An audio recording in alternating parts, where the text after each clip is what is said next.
Hi, my name is Tami Ruse, and yes, I am Dylan Ruse's mother. And I'm here today to speak to you about my journey, who I am, and how it came to be that I became so passionate about meditation and all things wellness. I married Paul in 1999 and relocated from America to Australia. And very shortly thereafter, we had two beautiful boys. And on top of that, then relocated from Melbourne to Sydney. So I had a lot of changes in a very short space of time. And I was juggling a lot of different things, having a husband who was playing professional football and traveling. And I'm sharing this part of it just to give you a bit of a framework of why meditation became so important to me and how it actually helped me in all areas of my life.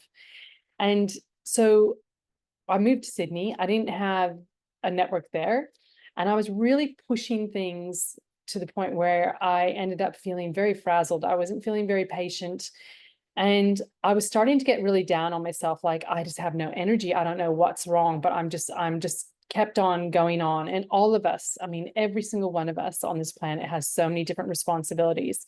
And we know life throws us curveballs. There's ups and there's downs with all of our lives, and with experience, we just know that that's part of the whole game that's going on here.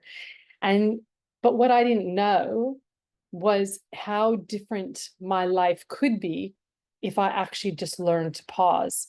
So my journey, as I said, was I've moved countries, I've gotten married, I've had two children rather quickly. They're quite close in age. I've moved states as well. So I really didn't have a lot of foundations happening for me. I get myself in Sydney, and again, I start noticing that I'm really starting to feel tired. And I think some of us as moms and dads can understand that, because you're juggling being not only a husband or wife, but you're the parent, you're a sister or a brother, you're an auntie or an uncle, etc. You've got your friendship groups, you've got different responsibilities to work, etc. And so you're being pulled in a lot of different places. And sometimes what that can lead to is obviously burnout or fatigue and feeling overwhelmed. And I definitely got myself to that place in 1999. And that's when I actually decided to go and learn meditation. I was incredibly fortunate because Paul decided that it was something that he wanted to do as well. And for those of you listening to this, I mean, the very fact that you're in this school and you're doing this, you're as motivated by your children, because that's what we do as parents. We want our children to be happy and to feel really secure in themselves, and just to have that sense of we're going to be okay. And so I wanted to be that parent that was able to show up and have patience and to be calm. And I didn't want to be that parent, sorry, that was feeling frazzled and really tired. And I didn't recognize, though, that anything could be different. I literally got invited to go away to a weekend workshop. I learned meditation, and it was in that weekend that everything literally just changed for me like that. And what I mean by that was, as soon as I gave myself permission, which is a big one for all of us as parents, because sometimes we feel it's selfish to create a pause in our life and to actually look after ourselves first and foremost. But as soon as I gave myself that permission that weekend and said, I'm going to try this and see what occurs, everything shifted. Because in that pause, I recognized, yes, I'm tired. I'm actually really, really low on energy here. But the amazing thing is that once I paused, I then went, actually, I'm starting to feel better. The more I did this, it was like this cumulative effect that the more I granted myself a pause, gave myself permission to pause, and just really quiet the mind and focus on what was going on in my inner world. So all of us are so focused externally as parents, not often do we stop and think about what's going on internally for us, how we're feeling, what's our energy like, did we get enough sleep? It's more like we're in just management, crisis management. What's the next thing that we're doing, or what's the next thing on the to-do list? And this is one thing, again, like with time and experience, having meditated for 25 years now, this is my non-negotiable, because I actually look back now on the person I was to the person I am now, and I don't recognize myself because I really didn't have very good boundaries. I said yes to everything. I thought I had to be super mom, and some of you might be fall in that category and think they have to be super dad or super mom as well. And because of that, it obviously led to some things in my life that were out of balance, but I'm so grateful because I know both sides of the coin. I know what it feels like to feel so burnt out and overwhelmed. And then I know what it feels like when you prioritize yourself, because unless we look after ourselves, it is very, very hard, near to impossible, to be able to look after everyone else first and foremost, to that highest level, to that highest degree. And we all want to be that parent that does have the patience and the time and the presence to be there, to be a better listener and communicator, and to really be there for our children without feeling overwhelmed or grumpy or tired or agitated.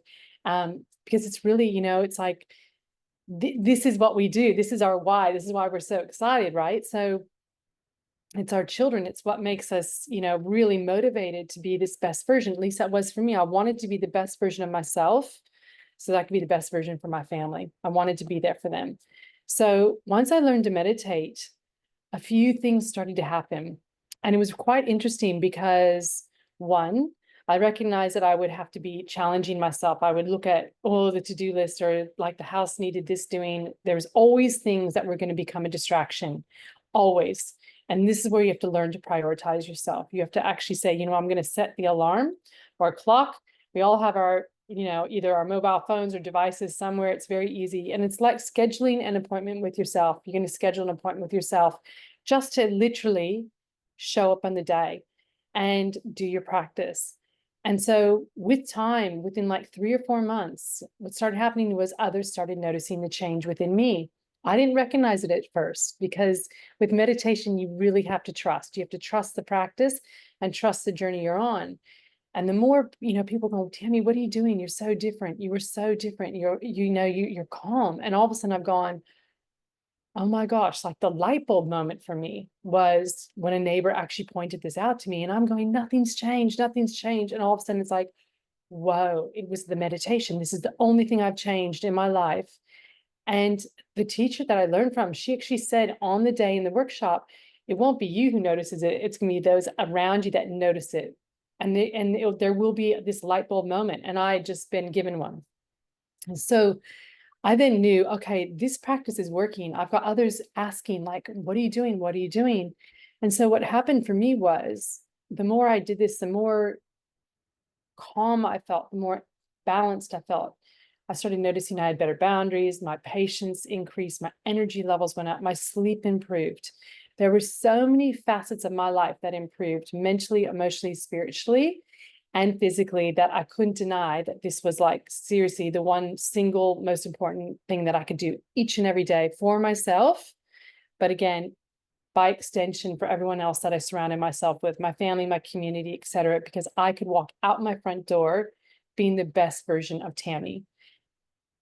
By 2003, as I mentioned, I learned in 1999. So I've been meditating now for 25 years. But by 2003, I began to teach meditation. Enough people had asked, would I please teach what I had learned, that I did this complete about face, because this is where my passion really lied. I wanted to help others know that there was a different way that we are being. And this one missing piece to our whole health regime was looking after our mental side, the mental body, right? So I call it loving the mind. We had to learn to love our mind. And the only way we do that is by creating a pause. We create this pause in our day, and you can start making changes with as little as 5 to 10 minutes. So there's 1,440 minutes in a calendar day, a 24-hour clock, right? And if you can't find that 5 to 10 minutes in a day, I love what the Dalai Lama said. He said, if you can't find that, then you need to find 20 minutes, because that just shows where the balance is skewed. We do tend to sometimes, scroll on our phones or look at things just because we're trying to zone out a bit to the overwhelm we may be experiencing. And what I'm suggesting, what I'm trying to encourage here, is that you actually take up this practice of meditation to start reaping the benefits of what you will experience and those around you will start witnessing as well. So from 2003, I started teaching. I started doing more public speaking. I actually went on to do my PhD and wrote my dissertation on meditation. So I have the scientific validation as well as the 25 years experience. And, and I'm hoping it's another however many years in front of me as well. Like I said, this is for me is like brushing my teeth. It's my daily non-negotiable. I wake up in the morning and I start my day.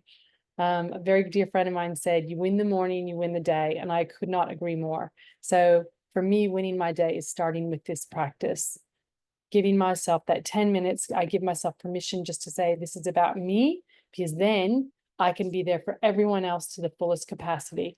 So I'm looking forward to talking to you more about meditation and its many benefits.